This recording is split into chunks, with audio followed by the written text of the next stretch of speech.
اعوذ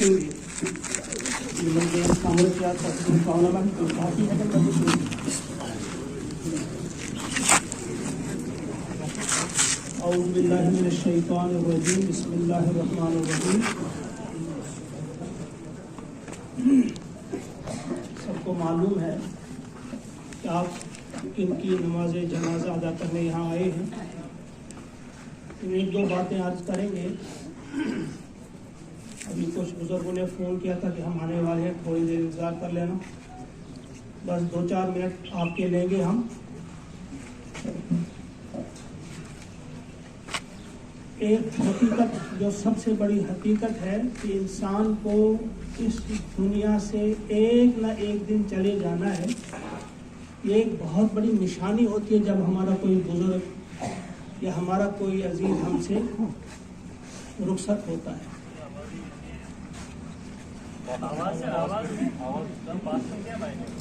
جب بھی کوئی ہمارا بزرگ ہم سے رخصت ہوتا ہے تو یہ ایک پہچان ہوتی ہے. حضرت مولانا محمد شفیع مفتی محمد شفیع رحمۃ اللہ تعالی علیہ معارف القرآن ان کی مشہور تفسیر ہے. انہوں نے ایک حکایت بیان کی ہے. انہوں نے کہا ہے ایک شخص نے خواب دیکھا. خواب میں دیکھا انہوں نے خواب میں دیکھا حضرت اسرائیل علیہ السلام کو, ملک الموت کو. اس سے کہا کہ دیکھو آپ کو اللہ نے پیدا اس لیے کیا ہے کہ آپ لوگوں کی روحیں قبض کرتے ہیں. آپ کا ایک ہی کام ہے اور کوئی کام آپ کا نہیں ہے. لیکن جب بھی آپ آتے ہیں, اچانک آتے ہیں, کیا آپ نوٹس نہیں بھیج سکتے؟ کیا آپ پہلے سے خبردار نہیں کر سکتے انسانوں کو؟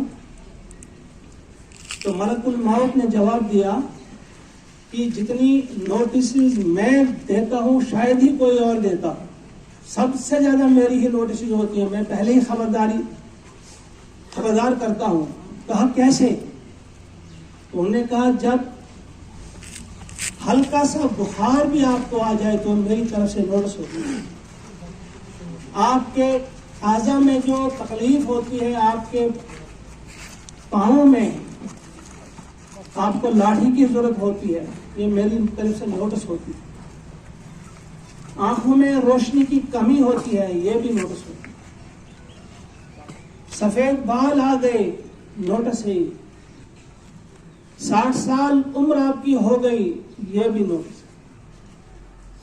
آپ کا کوئی عزیز, آپ کا کوئی بزرگ, کوئی آپ کے سامنے جس کی وفات ہوگی, وہ بھی میری طرف سے تمہارے لیے نوٹس ہے. لیکن تم سنتے ہی نہیں, تم انہیں ایکسپٹ ہی نہیں کرتے. دیکھیں یہ سب جو ہے یہ ہمارے لیے حضرت اسرائیل علیہ السلام کی نوٹس ہوتی ہے. یہ بھی اس وقت نوٹس ہمارے لیے, میرے لیے, آپ کے لیے, ہم سب کے لیے. اور اس چیز کی تائید ایک قرآن پاک کی آیت سے بھی ہوتی ہے, وہ بھی یاد رکھیے آپ. سورہ فاطر آیت نمبر 37 اللہ کا ارشاد ہوتا ہے اعوذ باللہ من الشیطان الرجیم وَهُمْ يَسْتَرِخُونَ فِيهَا. جب انہیں جہنم میں ڈال دیا جاتا ہے, اللہ تعالیٰ فرماتے ہیں وہاں وہ چیخ چیخ کر کہتے ہیں. کیا کہتے ہیں؟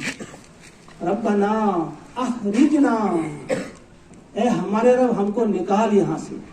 نعمل صالحا غیر الذی کنا نعمل, اب ہم وہ عمل کریں گے جو ہم پہلے نہیں کرتے تھے. اب ہم صالح عمل کریں گے, ایک بار ہمیں بھیج دے. تو اللہ تعالیٰ جواب میں فرماتے ہیں اولم نعمرکم ما یتذکر فیہ من تذکر. تو جواب دیں گے کیا ہم نے تمہیں اتنی عمر نہیں دی تھی کہ اگر تم میں کوئی نصیحت حاصل کرنا چاہتا تو ضرور کرتا.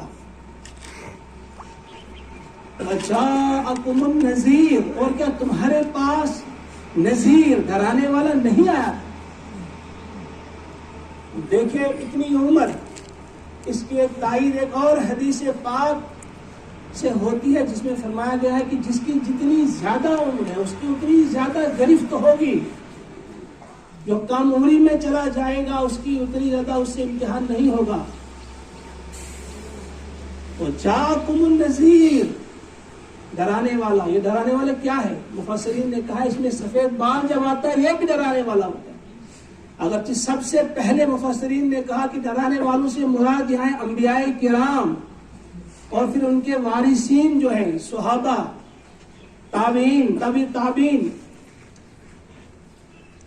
اولیاء اعظام، علماء کرام اور دین کے دائی، دعوت دینے والے، وہ سب ڈرانے والے ہیں.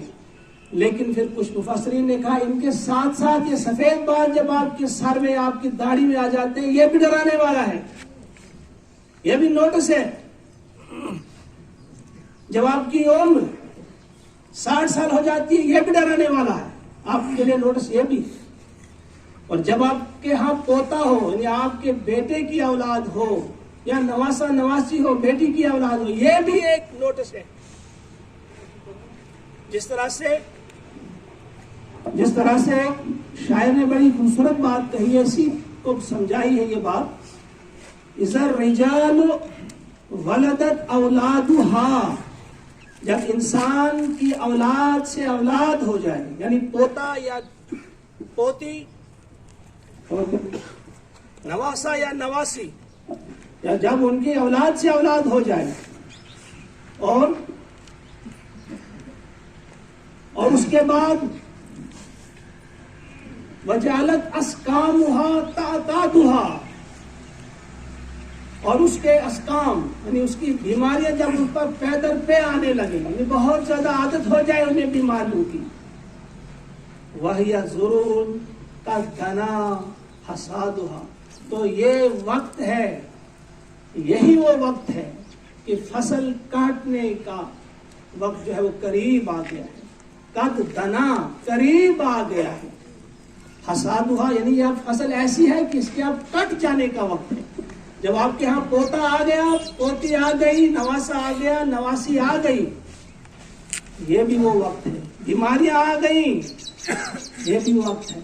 وہ یہ سب جو ہے یہ اطلاع ہے حضرت اسرائیل علیہ السلام کی، ملک الموت کی. لہذا ہمیں تیاری کرنی ہے.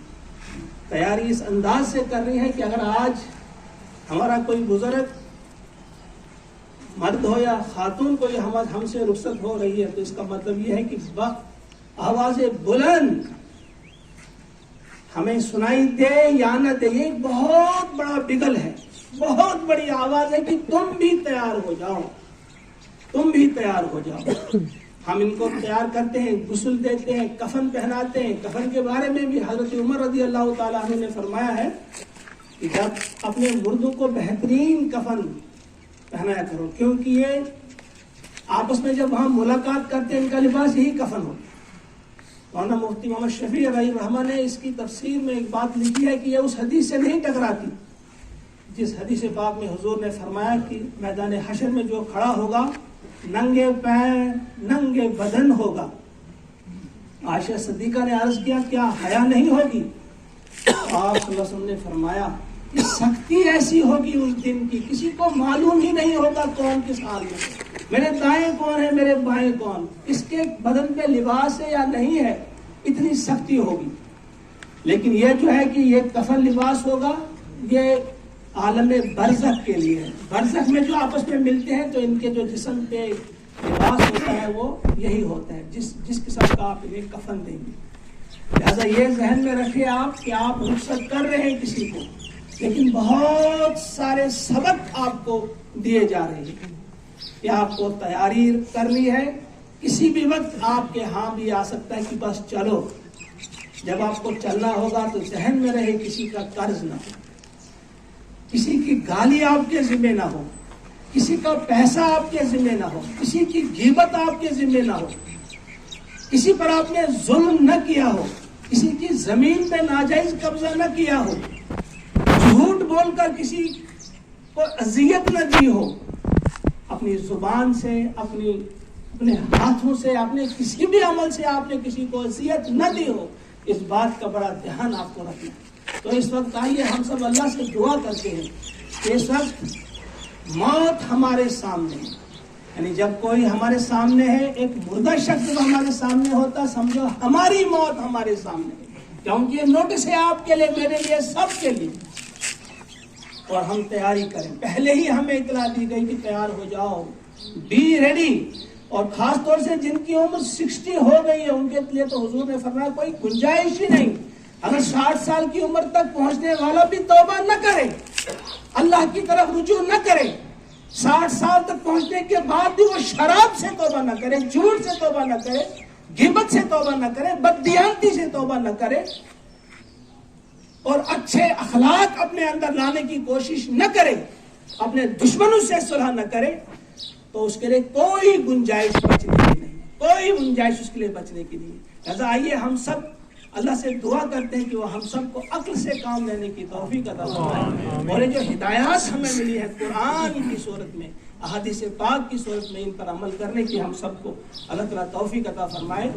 تو ان کے بڑے فرزند محترم شیخ اختر حسین صاحب نے کہا کہ اگر کسی بھی قسم کا کوئی ان کی زبان سے، ان کے کسی قول یا فعل سے کسی کو تکلیف پہنچی ہو، خصوصاً رشتہ داری میں ہوتا ہے یا پڑوس میں ایسا ہوتا ہے، باقی کے ساتھ کیا ہو سکتا ہے ان کا، تو وہ اللہ کے لیے آپ معاف کریں گے، اور کوئی لین دین بھی ہو وہ بھی آپ کہہ سکتے ہیں تاکہ وہ ادا کر دیا جائے. اللہ سے دعا ہے کہ ہم سب کی اللہ تعالیٰ مغفرت فرمائے، اور خصوصاً اس وقت ان کی مغفرت اللہ تعالیٰ فرمائے، اور انہیں اللہ تعالیٰ جنت الفردوس میں جگہ دے.